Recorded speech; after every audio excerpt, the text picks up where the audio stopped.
Kad ķepainis nonāk nelaimē, viņam atliek tikai viena cerība – saprātīga cilvēka operatīva rīcība, kas varētu glābt radušos situāciju. Mēs visi zinām, kas jādara, ja nelaimē nokļūst cilvēks.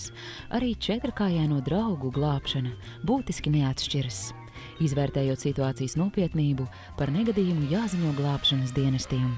Par to paziņot tāpat kā par jebkuru kaut kādu notikumu, ugunsgrēku, atgadījumu, vienkārši no centrālas mēs saņemam telefona zvanu. Un tad jau arī centrāla pasaka, kas ir noticies. Vai tur kaķīts ir kokā, vai tur ir putniņš kaut kur iestrēdzis, vai tur kāds sunīts kaut kur iekritis. Kāda ir informācija, tādu mēs arī saņemam pa telefonu. Tad, protams, braucam palīgā. Četrkājaiņi šķiroti netiek. Katra dzīva būtne ir no svara.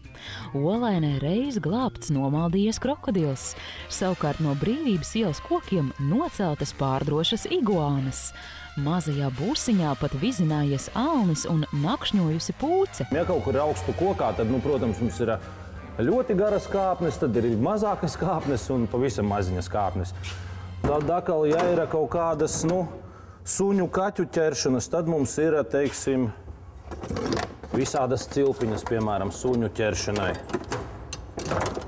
Tad mums ir tāds tīkls, arī kaut kādiem putniem parasti. Speciālie cimdi, tas ir kaut kādiem, lieliem grauzējiem, caunām, tur seskiem, jenotiem, it kā baigi labie, nevar izkost cauri. Savainotie mājas mīluļi tiek nogādāti veterinārijā klīnikā, taču savvaļas dzīvnieki zooloģiskajā dārzā. Nelaimē nokļuvuši ķepaiņu glābšanā iesaistās arī dzīvnieku patversmes. Parasti atbildīgās organizācijas mūs uzmeklē.